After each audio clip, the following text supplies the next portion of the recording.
I'm AJ. And this is w126 Customs. Alright guys, first time we're gonna do something a little stupid.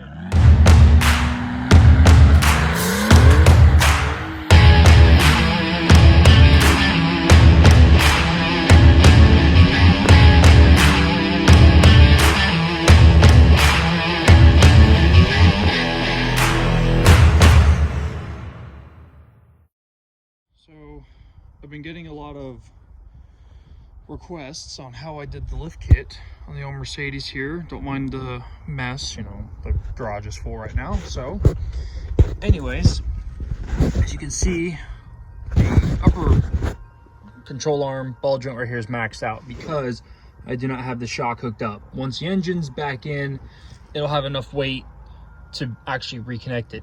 I did cut off the sway bar because I want as much flex out of this thing as I possibly can. I don't recommend anybody else doing it. I did it because I don't care. Anyways, so this spacer, that's the bottom of it right here. Got the, I guess you'd call it the isolator or whatever the heck you want to call it. Anyways, sits right here and then it goes up into the top right here. The spacer itself was 3 inches. I cut off this much, about 1.5 inches. So in lifting, 1.5 inches, that'd get me 3 inches of lift.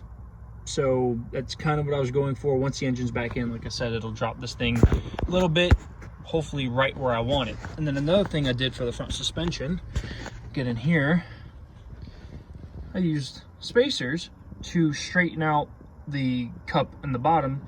So when the control arm was pushed down, there wasn't a chance of the coil spring slipping out and, you know, causing other things to go wrong. Anyways, that's what I did in the front. The rear did a little bit more detail in it. So you can see right there, I put a 2-inch spacer on the diff. And then in the front, there's 2 spots. These guys right here, I got all thread because they didn't make an M14 by 1.5 bolt long enough. So I used all thread, and then there's a spacer up in there. I will get the other spacers right here, but I'm actually be making like a skid plate in this general region too, and then this will be cut off and stuff like that, just so there would be no hangups right here. Then up on top of, I can't even get in there. Okay, in the spring itself, one side of it, the spring is flat, the other side is rounded. So when it's in there, the rounded goes up. No, take that back. Rounded goes down into the lower control arm, and the flat goes up and stuff like that. But anyways, what you do, there's a spacer.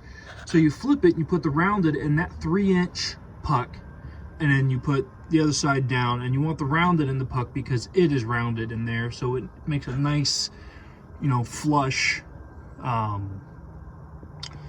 seat, I guess you'd call it.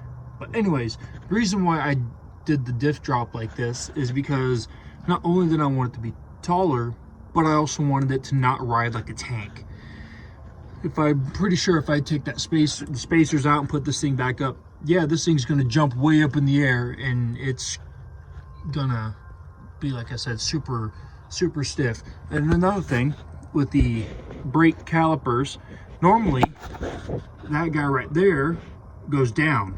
So what I did was I swapped both sides and had them going up. So what that did was, well, when I was first doing this thing, there was not a lot of, I couldn't even hook up the brake calipers because there was no room or any extra play in the brake lines.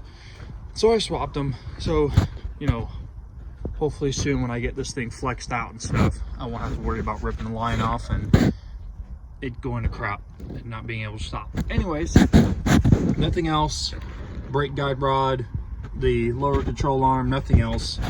Just spacers, a little bit of adjustment, and then I'll keep you guys updated when I do the get the engine in and get the shocks hooked back up and stuff. But Anyways, thanks for watching, guys. Until next time.